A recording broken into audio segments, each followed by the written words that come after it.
subsídios. Lições Bíblicas Adultos. Bendito seja Deus e Pai de nosso Senhor e Salvador Jesus Cristo. Eu quero complementar a todos com a paz do Senhor. Estamos aqui em mais um programa do Rascunho da IBD. Nesta oportunidade estaremos comentando a lição de número 3, lição da classe dos adultos. Estamos estudando um assunto interessantíssimo, não é? Estamos estudando sobre a doutrina de Cristo e as heresias em torno disso, não é? E nós vamos estar estudando sobre essa demanda, não é? Quando vamos trabalhar sobre isso, nós vamos observar bastante informações. Essa lição de número 3 está na área de escatologia. Então nós vamos estudar a lição de número 3 no dia de hoje. Essa lição será ministrada no próximo domingo, deixa eu ver aqui para não errar, dia 19 precisamente, tá? Então estaremos aprendendo sobre a lição de número 3, né? E nessa oportunidade nós estaremos, nossa lição, o tema geral é em defesa da fé cristã, tá? E o primeiro trimestre de 2025, lição da classe dos adultos. O título da lição a lição tem como título, lição de número 3, a encarnação do verbo, não é? É um assunto de debate por longos anos e também é uma das doutrinas central do cristianismo, tá? Muito bem. Nós vamos começar por João, 1 João capítulo 1, versículo 1.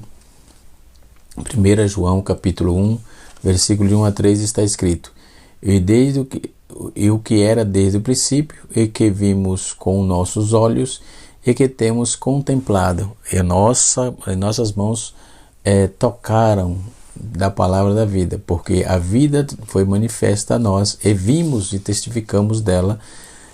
Vós anunciamos a vida eterna, que estava com o Pai, e nos foi manifesta. O que vimos e ouvimos, isto vos anunciamos, para que também tenhais comunhão conosco, né? E nossa comunhão é com o Pai e com o seu Filho. Amados, não creais, 1 João capítulo 4, verso de número 1 a 3 também. Amados, não creais em todo espírito, mas provai o espírito, os espíritos são de Deus, porque já muitos falsos profetas têm se levantado. Nisto conheceis que o Espírito de Deus, todo espírito que confessa a Jesus Cristo veio em carne e é de Deus. E todo espírito que não confessa que Jesus Cristo veio em carne não é de Deus, mas este é o espírito anticristo, no qual também já ouviste que há de vir, e eis que está no mundo. 2 João capítulo 2, 2 João tem um capítulo só e é o verso 7 no caso, né? Porque já muitos enganadores entraram no mundo, os quais não confessam a Jesus Cristo, e veio em carne, que veio em carne, este tal é enganador e anticristo. Leitura muito contundente com respeito a essas demandas, né? Então, nós podemos observar que essa contundência do texto não deixa dúvida nenhuma, tá certo? Quando vamos estudar essa questão da encarnação do verbo, né, nós vamos encontrar assuntos primorosos sobre essa questão. Na nossa lição de número 3, nós temos aí, primeiro tópico, heresias que negam a corporeidade de Cristo. Essa doutrina uma delas é chamada de docentismo, né? E o que é o docentismo? Docentismo é um termo que vem do grego, que é dóquio, né? Que significa ter aparência. O docentismo é mais antiga heresia da igreja cristã, tá certo?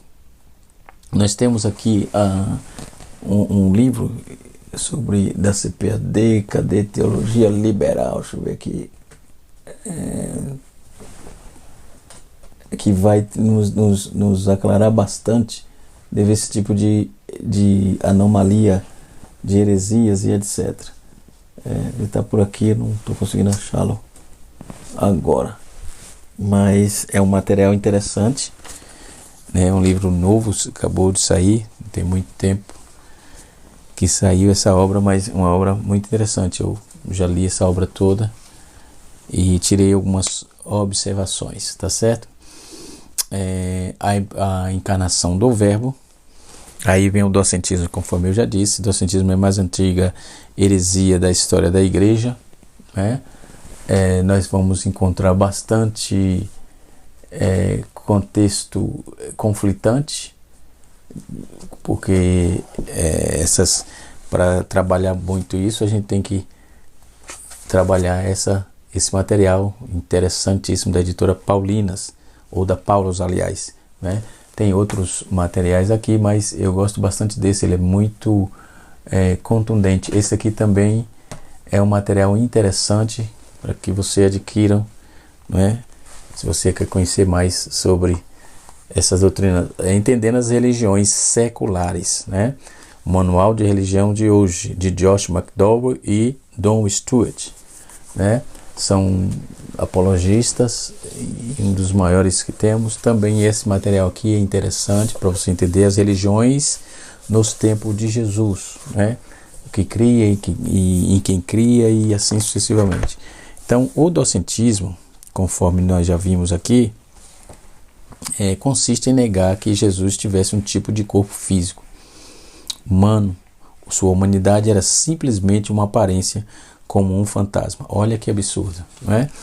O que os docetas ensinavam sobre Jesus? Os seguidores dessa heresia ensinavam muitas coisas fora das Escrituras e contrária à palavra de Deus. O nosso enfoque destaca a humanidade de Jesus como um verdadeiro homem. Lucas descreve um começo muito humano. Jesus teve parentes e amigos, a saber, Zacarias e Isabel, José e Maria, vizinhos e primos. Nós vamos ver Lucas 1, versículo 36 e 58.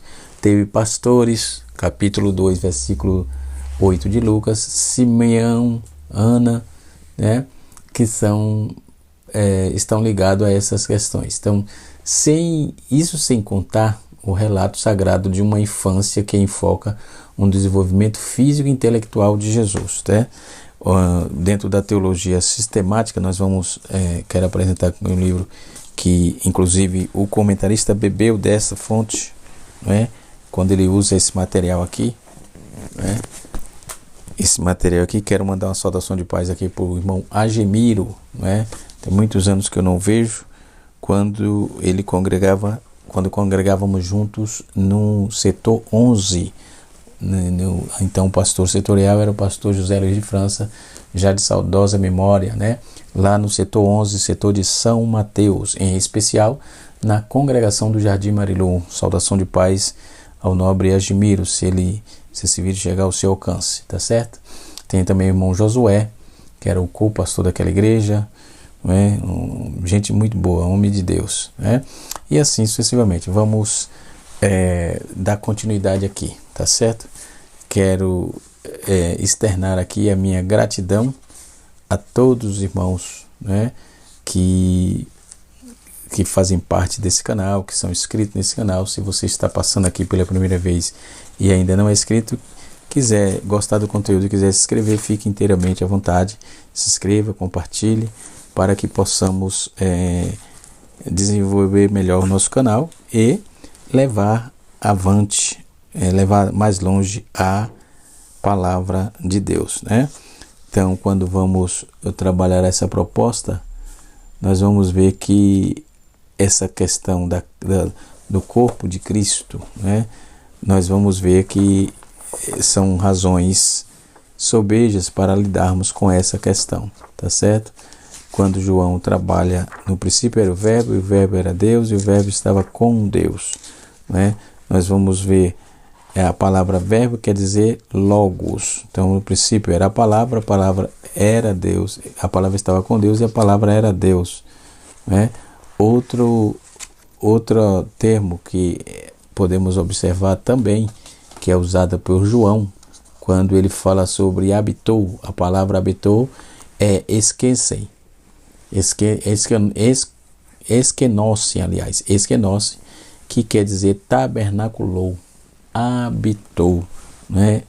E assim sucessivamente. É um tabernáculo, uma habitação rápida. E assim sucessivamente. É o que está no texto. É a palavra usada ali no seu contexto original, né? No grego, né? Que é esquenosen, que quer dizer tabernaculou, né?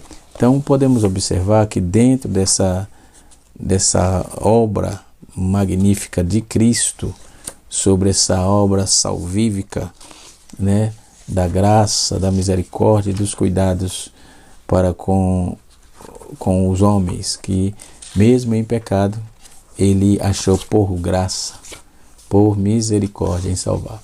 Então a encarnação do Verbo é um ponto essencial da pregação refletida, da pregação do Evangelho, da vivência do Evangelho, o significado da entrada de Deus com a criação humana em Cristo Jesus. Então a oração da coleta, por exemplo, que nós temos do Pai Nosso, por exemplo, nós vamos encontrar Jesus ensinando sobre essa demanda. A encarnação, muitos dizem que é um mistério humano, né?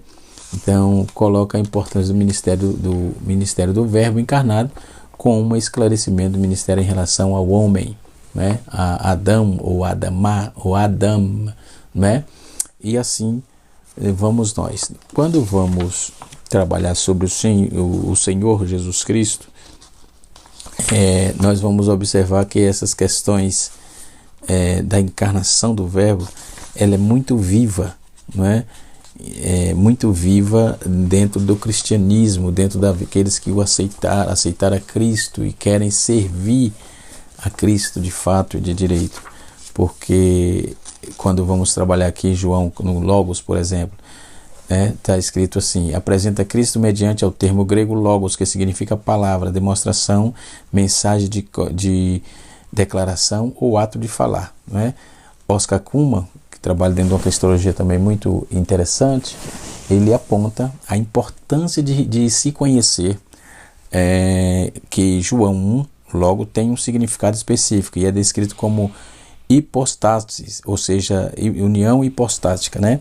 Ele diz assim, uma existência distinta da pessoa de um ser real e específico. João 1 mostra o Verbo que estava com Deus e o Verbo era Deus. Então, essas duas expressões simultaneamente verídicas no caso, isso significa jamais que ter havido um período de que o Logo não existe, ou juntamente com o Pai. Então João passa a demonstrar que João demonstra que o Verbo atuante na criação de Gênesis 1:1 nos ensina que Deus criou o mundo, não é? Então João 1:3 é específico que o Senhor Jesus Cristo, em seu estado pré-encarnado, fez a obra da criação, executando a vontade e o propósito do Pai. Então descobrimos também que o Verbo, que a vida é encontrada, em João 1:4, diz assim: nele estava a vida e a vida era a luz dos homens, porque Jesus é referencial da vida, é o único lugar onde ela pode ser conquistada, é em Jesus. Aqui se descreve a existência de uma qualidade de vida, a vida eterna. Então essa espécie de vida está disponível em Deus exclusivamente. Todo o seu poder vivificante através do Verbo, somente obtemos a vida eterna com a vida de Cristo em nós, né? O fato de não ter o mundo compreendido Logos indica que em João 1:5 diz que a luz resplandece às trevas e as trevas não compreenderam. Na continuação, João Batista aparece como testemunha, né? Enviada daquela luz, mas queremos focalizar a nossa atenção nesse ponto. Ali estava a luz verdadeira que ilumina todo o homem, e vem ao mundo. Estava no mundo, e o mundo foi feito por ele, e o mundo não conheceu, né? Então, o Cristo do mundo, a segunda pessoa da Trindade, Deus Filho, está aqui no mundo, mas este não o reconheceu. Então, o versículo seguinte diz, é mais específico: veio para o que era seu, ou seja, o seu próprio lugar, a terra que criara, e os seus próprio povo não o receberam, ou seja, Israel não receberam, e os herdeiros da aliança, os descendentes físicos de Abraão, não receberam, né?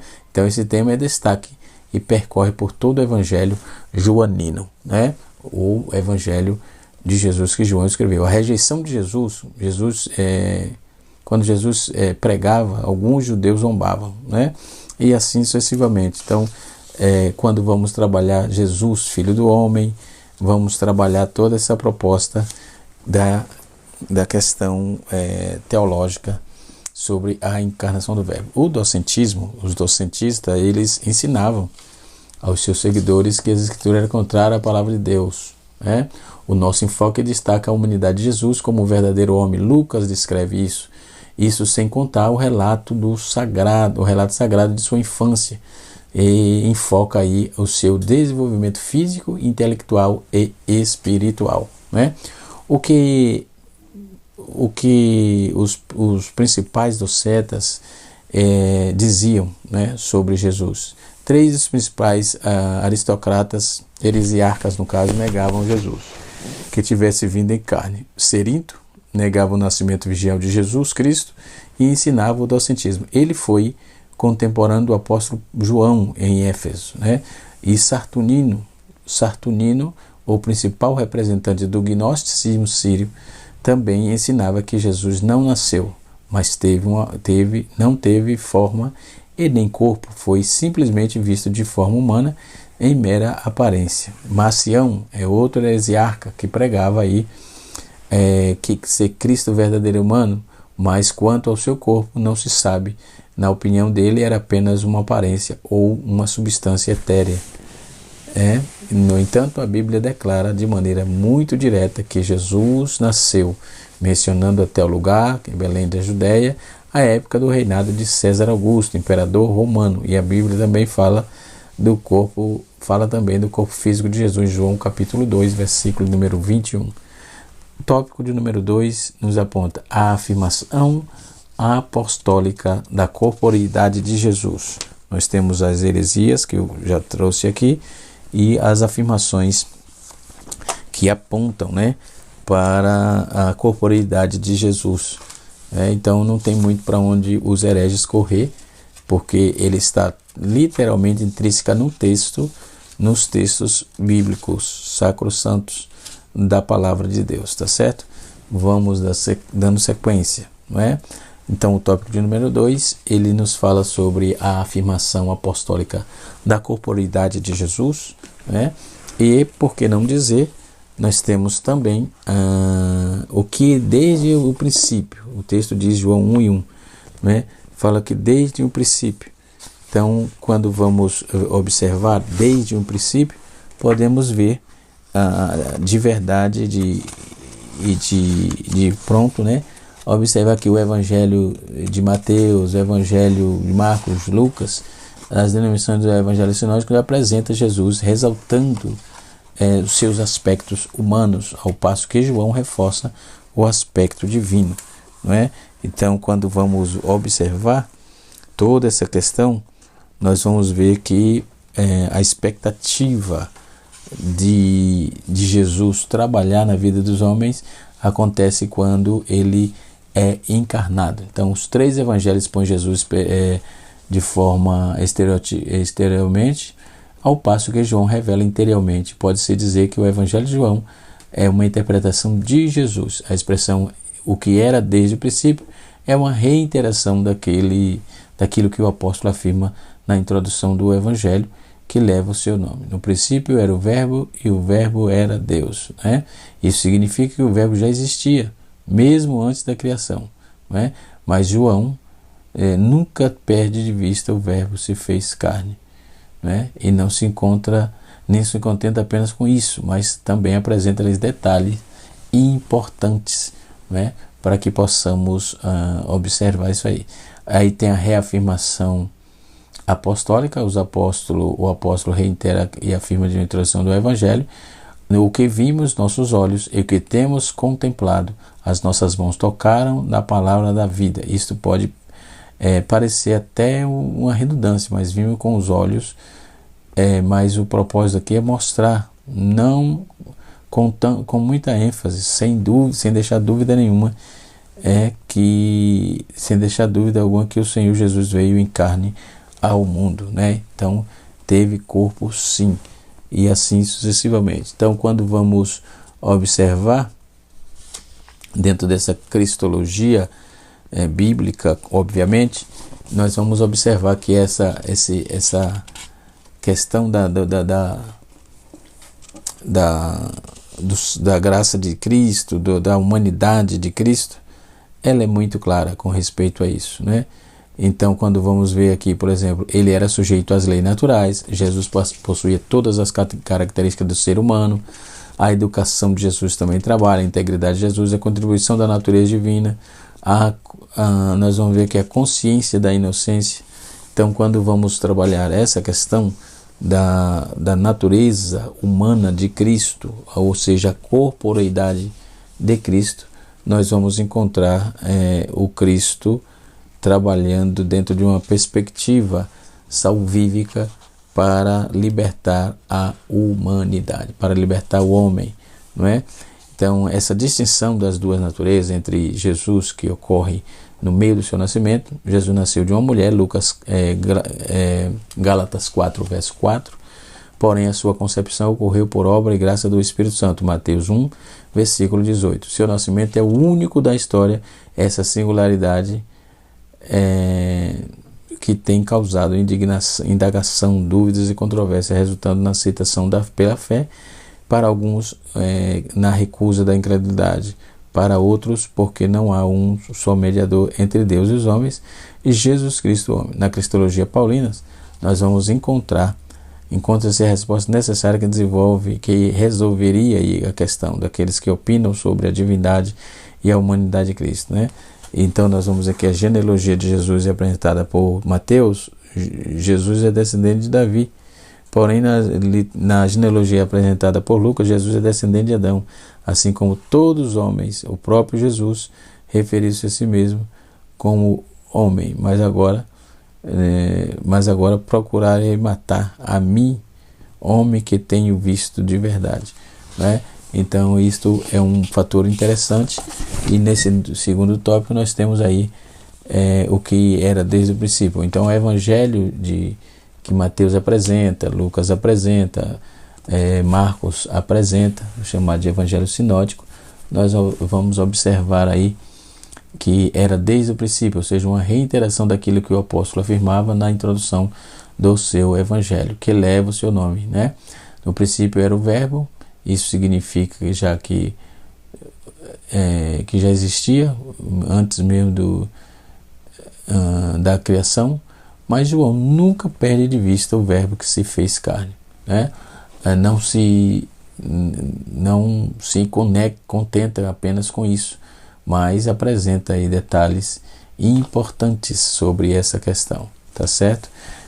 Quando vamos observar a reafirmação apostólica de novo, não é? O apóstolo reafirma e afirma na introdução do seu evangelho: o que vimos com nossos olhos, o que não temos contemplado, né? As nossas mãos tocaram da palavra da vida. Isso pode isso pode parecer até uma ambulância. Vimos com os nossos olhos. Uma redundância, aliás. Ambulância não, uma redundância. Vindo com os nossos olhos. Mas o propósito aqui é mostrar com muita ênfase, sem deixar dúvida alguma. Tá certo? O tópico de número 3, nós temos aqui como essas heresias se revelam hoje.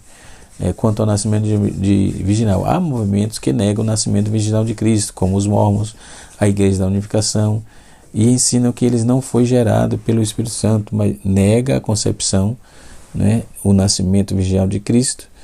E uma das marcas desse movimento é o ensino moderno de Cerinto e seus seguidores, né? A Bíblia anuncia de antemão que a concepção e nascimento virginal de Jesus desde o Antigo Testamento, né? Quando ocorre a morte e a ressurreição de Cristo, o heresiarca agnóstico do Egito, Basílios, ele nega uma circunstância, negava a crucificação de Cristo. Dizia Simão ou Sirineu que Simão ou Sirineu, que transfigurou-se, foi um dos equivalentes, equivocadamente crucificado, ou que a população, ou seja, o populacho, aliás, tomou por Jesus, né? A confirmação histórica, nós temos aí a informação contundente sobre essa demanda, né, que vai lidar com essa questão aqui dentro dessa proposta. Nós temos aí Stanley Orton, por exemplo, na sua obra Teologia Sistemática, uma perspectiva pentecostal, conforme eu já mostrei aqui para você, que é essa obra aqui, ó, né? Essa obra aqui, nas páginas 324 e 325, né, nós vamos encontrar uma informação interessante sobre essa proposta, né, sobre essa questão da união hipostática, né? A união hipostática é uma informação interessante para que possamos aprender um pouco mais, tá certo? Então, quando temos essas visões no cristianismo, precisamos entender o quanto Deus tem cuidado do seu povo, não é? Do seu povo. União hipostática, está aqui. A união hipostática descreve a união entre a natureza humana e a natureza divina, né? A natureza da unidade de Cristo, entende adequadamente, e essa doutrina depende de completa compreensão, da completa compreensão de cada uma delas e de cada natureza, como se constitui uma única pessoa, não é? Então, são informações interessantes que nós podemos aprender bastante com essas demandas. Conforme eu disse, essas questões são a questão cristológica, não é? E a encarnação do Verbo é uma verdade indissolúvel do cristianismo. Ela não se dissolve, não tem como, porque o cristianismo não vive sem essas verdades, né? Mas não vive de maneira nenhuma sem essas nuances da verdade, sem essas verdades propostas na sacrossanta palavra de Deus, tá certo? Quando vamos trabalhar sobre essa questão, nós vamos ver que Jesus, o Filho de Deus, ele tinha a proposta já desde antes, né, que a história viesse à tona. Ele já tinha a proposta de reencarnar. Reencarnar é coisa para crente não, para salvo não, né? Encarnação, ele encarnou, né, outra vez, e assim nós podemos aprender bastante com respeito à cristologia, a encarnação, como Jesus fez carne e habitou entre nós, e etc e tal. Então, precisamos ter um aprendizado mais aguçado sobre essas questões, tá certo? E no campo teológico, obviamente, dentro da matéria de cristologia, nós temos que nos aprofundar um pouco mais, ensinando para a igreja toda a proposta doutrinária da encarnação do Verbo, né? Então nós temos a heresia que nega a corporeidade de Jesus. Primeiro movimento a negar que Jesus veio em carne foi o gnosticismo, né? É um sistema eclético, filosófico e religioso que surgiu no primeiro século, né, da era cristã. O movimento buscava conciliar todas as religiões e decifrá-las, no sentido por meio da gnose. Seu período áureo foi em 135 a 160, certo? mas não há evidência daquele estágio desse incipiente na época de João Batista. O termo gnóstico provém do grego, que é gnosis, que significa conhecimento, não é? Os grupos gnósticos são as suas principais crenças. Por exemplo, nós temos aí os ebionitas, não é? Os ebionitas eram uma comunidade de judeus, no século II e século IV. O nome ebionita, segundo Tertuliano, veio de um certo Ebion, gnóstico, que sucedeu Cerinto, contra todas as heresias, e assim sucessivamente. Certo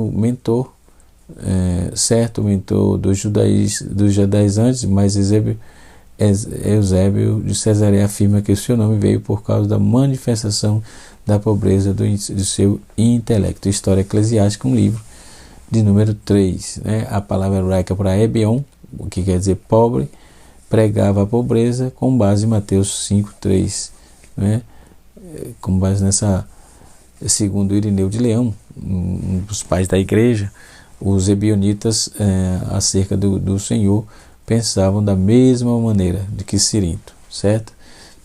Depois nós temos o gnosticismo sírio, temos o gnosticismo egípcio, temos o gnosticismo judaizante. Tudo isso são problemáticas de doutrina que não querem seguir, Temos o gnosticismo pôntico, e assim sucessivamente. Então nós temos a afirmação apostólica, conforme eu já disse, o Senhor nome fala da divindade de Jesus, e assim sucessivamente. Depois o apóstolo João encarna o verbo, e começa já a dar os resultados esperados, e assim sucessivamente. Depois nós temos, por essas heresias, se ninguém revela hoje, e enfim. Então, quando vamos trabalhar essa questão, vamos entender que essa união hipostática e que a kenose, houve o autoesvaziamento para salvar a humanidade. Deus abençoe a todos. Canal Rascunho DBD, ensinando para transformar vidas. Lembrando que a encarnação do Verbo é um dos pontos centrais da fé cristã. Deus abençoe a todos no nome de Jesus.